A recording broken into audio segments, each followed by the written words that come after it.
Okay, it looks like it ends because there's a big calamity, like you have pole shifts and things like that.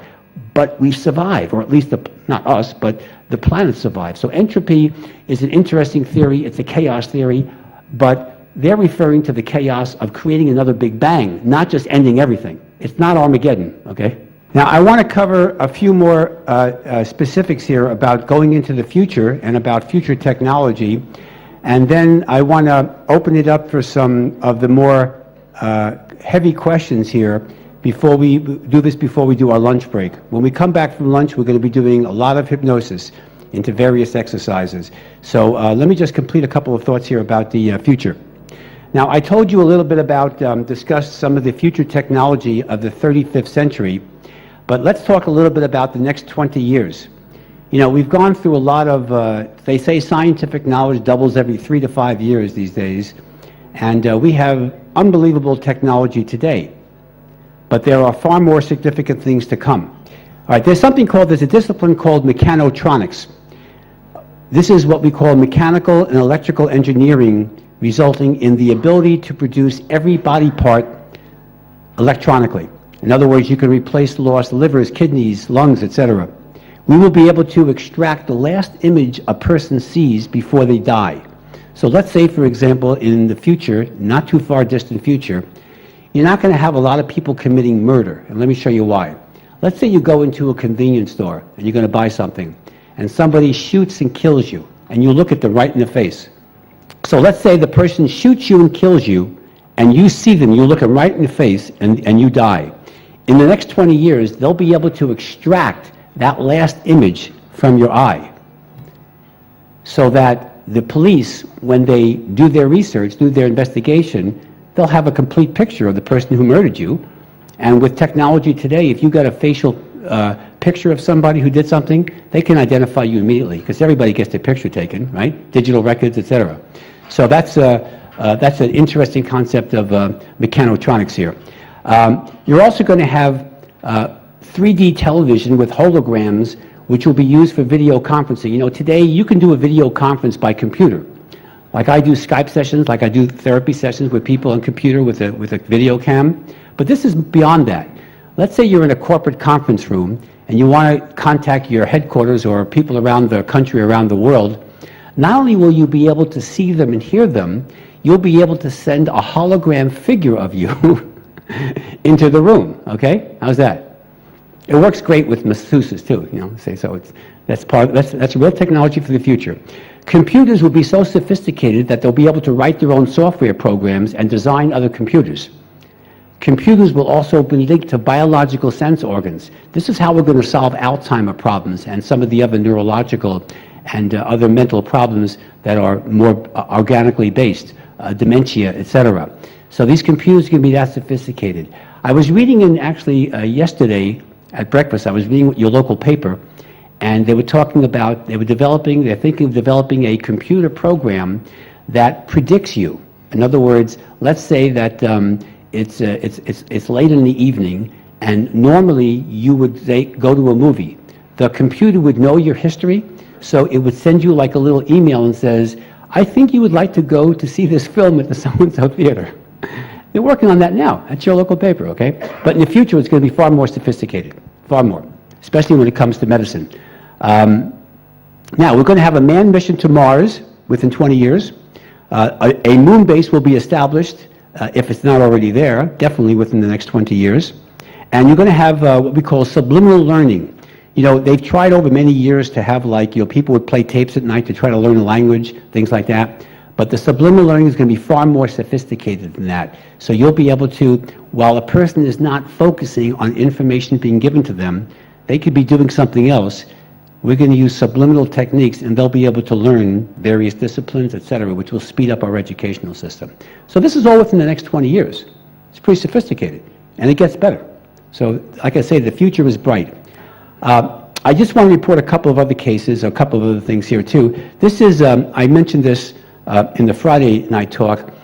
This is a very, one of my favorite examples about the future are people who actually have perceived accurately the future.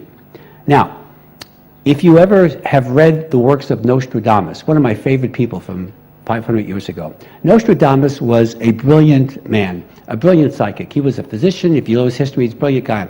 And he wrote these quatrains, these 1,000 quatrains, 4-line quatrains, which depicted future events. Now, a lot of people make fun of him, and the media makes fun of him, but if you analyze his work carefully, it's unbelievable. He named Hitler, he talked about Napoleon, he talked about the Kennedy brothers, JFK, RFK, their assassination. I mean, the guy's amazing. All right, so obviously he saw into the future, and accurately. Well, here's a case of, since I'm a writer, I don't read a lot of novels, but this novel would be very, very, very relevant here. In 1898, a man named Morgan Robertson wrote a novel called Futility. And in this novel, remember, 1898, the theme of the novel was an ocean liner on its maiden voyage carrying the elite population, or elite crew, passengers, of 2 continents, hits an iceberg and sinks into the water. People die. Lots of people die. This ocean liner, according to Morgan Robertson in his 1898 novel, was 800 feet long, weighed 70,000 tons, and unfortunately had too few lifeboats. By the way, he named his boat the Titan. 14 years later, in 1912, in April, the Titanic left London to America, going to New York, and on its maiden voyage, 800 feet long, 70,000 tons with too few lifeboats, sunk, and 1,000 of the 3,000 passengers drowned. How did Morgan Robertson know that? He was intimately accurate. This is not a coincidence. If you do the math about the probability, about that being just statistically, forget it, okay? Morgan Robertson, 1898. No one's ever heard of him. I mentioned that. No one's ever heard of Morgan Robertson. The novel wasn't made into a movie. But that's an intimate example. And there are many other examples in history, but this is something I think is kind of fun. Just to review again a little bit about, I did this yesterday, but we're going to be doing the hypnosis after the lunch break. Just again, people ask me about when they see TV demonstrations like we just showed in a DVD. Don't compare yourself to other people when it comes to their hypnosis. Obviously, a producer on a television show, a network show especially, wants me, or anybody like me, to bring their very best patients, very best cases of dramatic examples, true, but they also want, when you're doing a demonstration, to have people who are going to be emotional. So naturally they choose women. That's why you see all women on these shows, okay? Not because I don't have male patients, I do, but women are better television subjects because they're more emotional. And also the audience that watches the TV shows are women. Probably 75% of the people who watch a daytime talk show are women, okay? So they want to give their people the mentality. So, and again, it's not that they're better people. Anybody can do what they do, but maybe the responses are different. Your responses may not be as detailed as them, or you may not be as emotional. See, I don't care about the emotions. The emotions don't solve the problem. It's the energy that's the issue. But television doesn't understand that. All they think of, we want people to cry on television, you know? I mean, that's their mentality. So please do not compare yourself to either a television depiction, obviously I'm showing very dramatic cases to illustrate it, nor some people here. There are people here who will do very deep level hypnosis and go into, you've heard some of the examples yesterday, and there are people who will be very light and superficial. That's just who you are. There's nothing wrong with that, because you can attain the results and the therapeutic cleansings and all the good stuff in any level of trance. And why is it important? Just think of the big picture. It doesn't matter whether you're a light, medium, or deep level subject, okay? That's only 1% of therapy. Remember what I said, I'll repeat it again. 99% of your therapy occurs in your dream levels at night when you're out of the body on the upper astral plane with your higher self.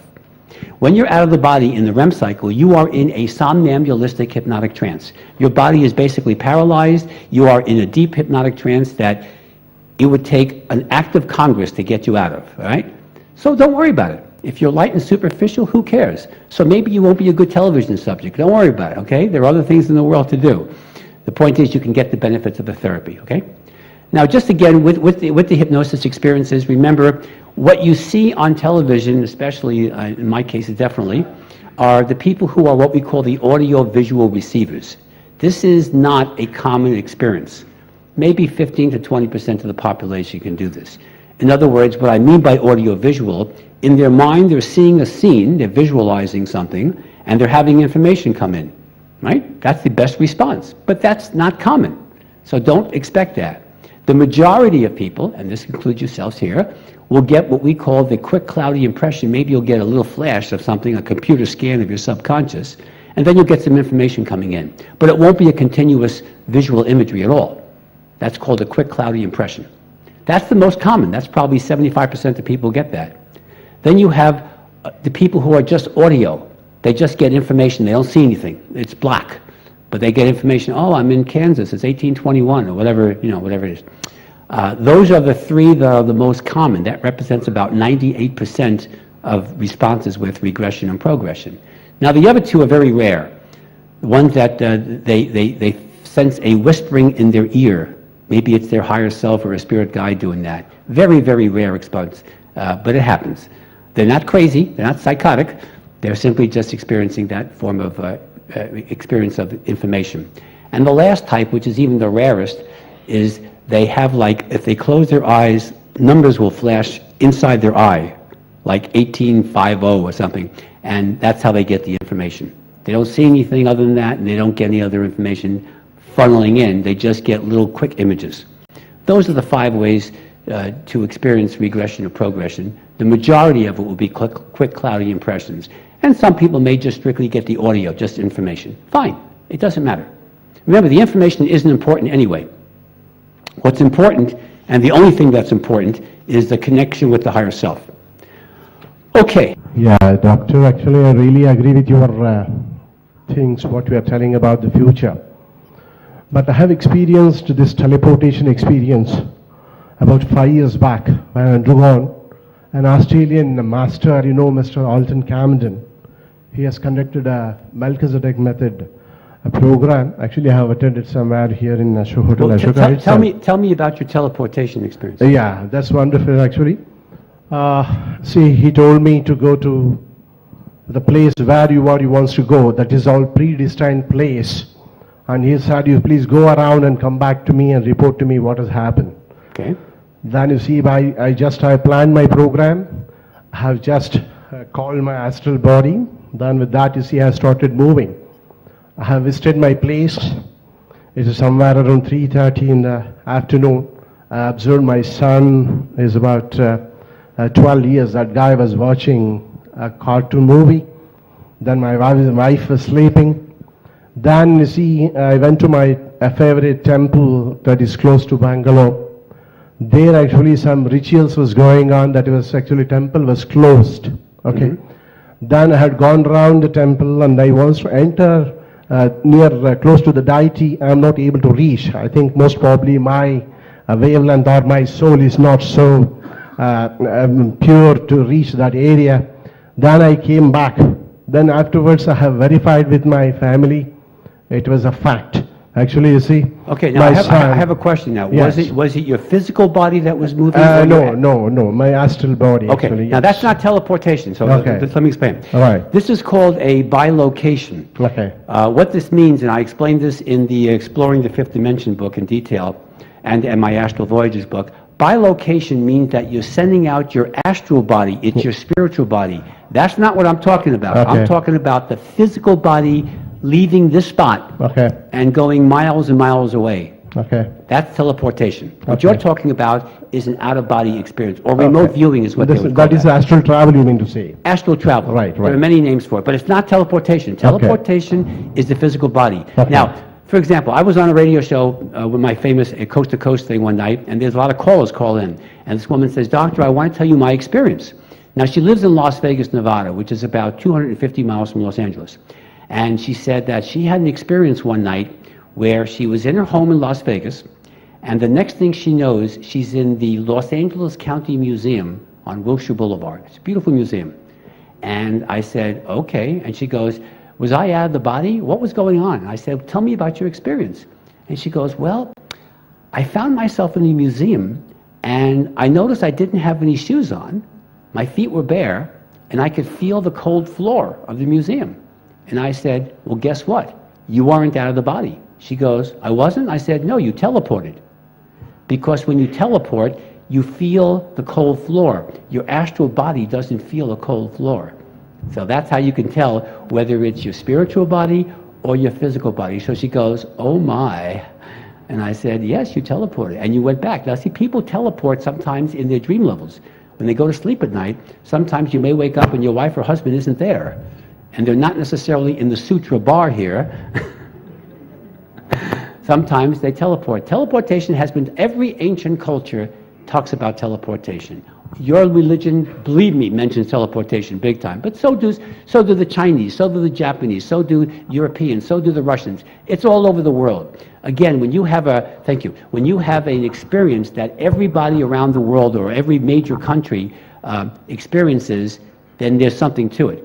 For example, in the Old Testament, they talk about the flood, Noah's Ark, right? Well, I don't believe the whole world went underwater a couple of thousand years ago or 5,000 years ago, but every ancient culture, every culture in the world reports floods. In their probably local area, and they were probably severe. So we know that Noah's story, at least part of it, at least the fact that there was a flood, was true. Not to the extent that it's reported there. The whole world wasn't underwater. If it rains for 40 days and 40 nights, it's just, it's one of your monsoons, okay? It's not going to put the place underwater.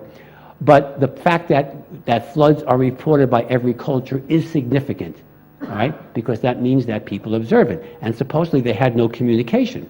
As I mentioned before, Whatley's law of evidence. If everybody reports the same thing and they don't communicate with each other, it must be true. They don't just make it up, okay? Good point, though. Yes? Yeah, through the teleportation, physically we can go anywhere as per you, right? Anywhere, not only here on the planet, but anywhere in the universe. Okay, universe. So for example, when we go through the teleportation as a physical body, okay, if something goes wrong because we are very much visible to anybody, and because physically we will have a touch, so something goes wrong with that body, what happens? Well, it's the same body. It's not a different body. We're talking about, you have to separate bilocation from teleportation. In bilocation, it's your astral or spiritual body. If your spiritual body had a problem, it wouldn't affect you unless it was your etheric body. Your etheric body is necessary for life.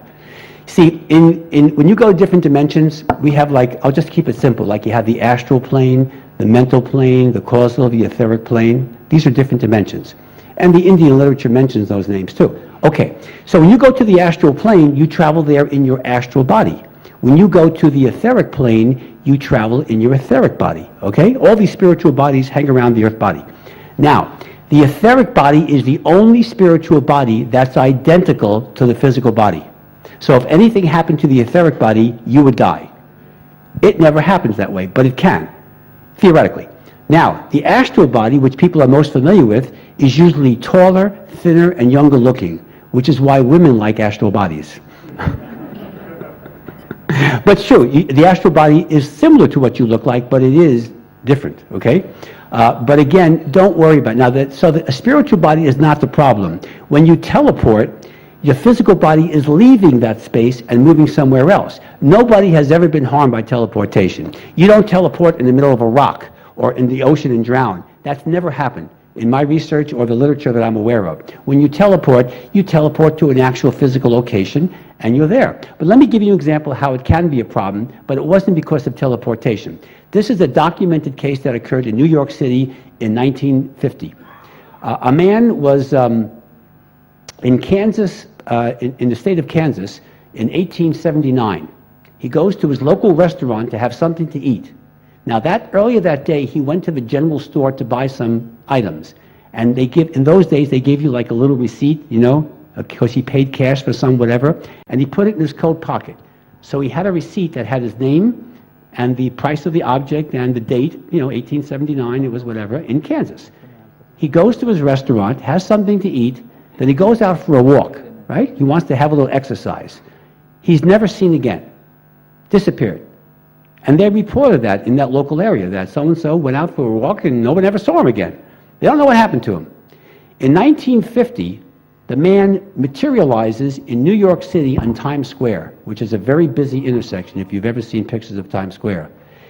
A cab is coming at him. He doesn't know what's going on. The cab kills him, hits him and kills him. When they look at the body, the police naturally want to identify who's the person, so they can identify the family. They take out the receipt, and it's like so-and-so from 1879. They researched it, and they found out that that person in fact disappeared in 1879. So what killed him? Was it teleportation? No, it was a New York cab driver. A lot of people are killed by New York cab drivers. It wasn't the technique, okay? So teleportation is perfectly safe. All out-of-body experiences are perfectly safe. In the history of mankind, in the last 150 years of research plus of out-of-body experiences, there's never been a case of any physical, psychological, mental, or any other harm to anybody going through out-of-body experience. In fact, it's a spiritual experience. If more people did it, we wouldn't have as many crazies in the world. You know, it's a beautiful experience to have. Yes? Sir, what is levitation? Levitation is actually the beginning phase of teleportation. Think of it. A person who's levitating up in your literature, your religious literature of this country, levitation is a biggie, isn't it? You're levitating, you're raising up off the earth. If you take it much farther, you now teleport. So levitation is the beginning phase of teleportation. Okay? Yes? During astral travel, are the astral travelers subject to attack by astral beings, entities? Very good question. The answer is yes, if you go to the lower astral plane. But every other dimension is fine. See, all these dimensions we talk about, they're all positive. There's only 2 dimensions in the universe that are negative. The lower astral plane is where these psychic attackers live, right? These demons, whatever you want to call them, gargoyles or whatever. And the only other dimension that's negative is the earth plane. Think about it. You know, I'm being serious. Do you not see negativity on this planet? Okay? There's a lot of negativity. But all the other dimensions, if you don't go to the lower astral, when you go out of the body, you are going to have a fun trip. I've been to all the dimensions. In fact, in my Exploring the Fifth Dimension book, as well as my Astral Voyages, I detail all the characteristics of the various dimensions, so you know where you are. Like, here's an example, just one little snippet. You're driving in a car in the mental plane. Now, the mental plane is where the masters go. You know, the Krishnas, the Moses, the Jesus, the Buddhas, they all hang out there. And you look down at the road, and you see iridescent blue highways. Okay? Where are you? There's only one dimension that has iridescent blue highways. That's the mental plane. Because their dirt is blue, an iridescent blue color, and they make their roads from the dirt as we do, so it's iridescent blue. See? So there are certain characteristics. Every dimension has sounds to it that you can deal with. Like when you hear the roar of the sea, like a seashell to your ear, you're on the astral plane. The upper astral plane has the Astral Museum, which has all the technology of the future. That's where people like Bill Gates or a Da Vinci or an Edison or an Einstein go to. And I've been there too. That's where I developed the superconscious mind tap and progression therapy. I went to the museum on the upper astral plane. It's a humongous building. It's beautiful. And there's tons of things there to help you learn about what's going to happen in the future. You can take that information and use it in the current situation. And people have done that. It's been reported actually throughout literature. So the upper astral plane, every dimension has learning temples. This is very interesting. You go to a learning temple and you can access your Akashic records or the Akashic records of the universe. You can perceive the Big Bang Theory and all the other stuff going on. So all these dimensions do have learning temples, and they're all spiritually based, except for the lower astral plane. And you know you're on the lower astral plane because it's very noisy. It's filled with weird, ugly-looking entities. Okay, it's the only dimension that has that. And there are people picking on each other, and, you know, it's not fun. All these dimensions, when you're out of the body, as I illustrated on the videotape yesterday, you communicate by telepathy. That's how you communicate. So when you hear that, when I asked Gina from the Blue Eagle Life, I said, how do you communicate? And she said, telepathy. That's an out-of-body experience. Today, on the earth plane, there are very few people that can communicate telepathically, right? But on the fifth dimension, everybody can. That's how you communicate. Yes? These different planes, what you explained, physically, how they are located with respect to the earth plane? Well, the astral plane, think of it this way. There's an old expression, it's called a Hermetic expression, that comes from ancient Egypt that says, as above, so below. Right? Now what that means is that if you were to go to the astral plane now, let's say you went to the upper astral plane, you would create the environment of the earth on the astral plane, because that's what's familiar to you.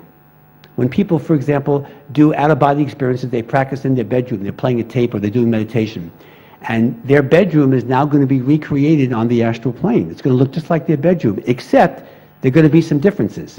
Sir, I could see all the frequencies and I changed from 1 to 5. The fifth frequency was the best one for me, Okay. so I changed to 5. So You concentrate on number 5. That has been given to your higher self through your subconscious, and during the dream levels at night, that's when the switching will occur. Okay. Now, the various differences from that frequency to the others will be the way you tell when you make your switch. It won't happen immediately. It may take several months for this, but there are certain events from frequency 5 which were very different than the others, right? When you start to see those manifest, then you know you're on the right frequency. So let me explain what happens to the others. You might say, what happens to the other frequencies? You see, your frequency 5 may be your best, but frequency 1 may be somebody else's best. So you're still going to be on frequency 1, 2, 3, and 4, except you're not going to be aware of it. You're only going to be aware of frequency 5. If you were aware of all these frequencies at one time, you know what we'd call you? Schizophrenic. I'm serious. Actually, that's a key joke, but psychiatry today, what they label as schizophrenia, I am not the only one who feels this way. Fred Alan Wolf, the quantum physicist, and many of my other colleagues agree that when people have audible hallucinations, they hear voices in their head, what they're really getting is information from parallel universes. What they're really being is like they're trapped between elevator floors. But modern medicine doesn't consider that. They don't consider parallel universes or spiritual energies. They just consider them to be crazy.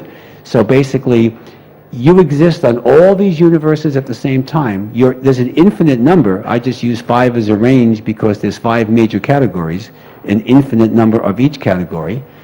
And you don't just dematerialize in the other frequencies because people have to be there. You have a family, friends, whatever.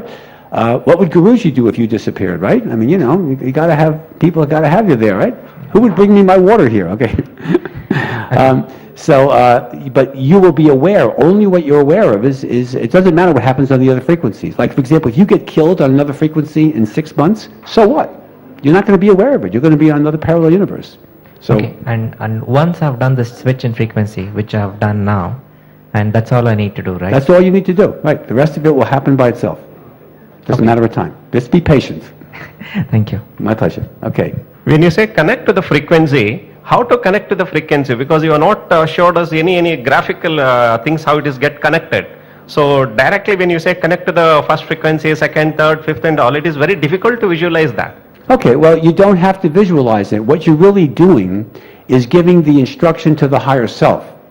You see, what you do here during the session doesn't really make much of a difference. What really matters is what happens when you go to sleep at night. So even if you visualize nothing during this, it doesn't matter. You've now been implanted into your subconscious, like a computer programming, a specific instruction. When you go to sleep tonight, your subconscious mind is going to go to the upper astral plane. You're going to go to a big conference room with your higher self, and your higher self is going to sit there and lay out the videos of your frequencies. You see? But it won't do that unless you request it. So what we're doing here is requesting it. So don't worry about the details. I don't want you to make this a performance pressure. Just like visualization. If you don't visualize anything on any other technique, it doesn't matter. As long as your subconscious mind has the instruction, and as long as you go out of the body at night, which you do automatically, you can accomplish anything, you see? Society is too performance-oriented. This is not a performance test. So don't worry about it. So again, a continuation of that question. What is the meaning of first frequency, second frequency, third, fourth, like that? Okay, these are parallel universes. The concept may be unusual for you, but physics today, quantum physics especially, has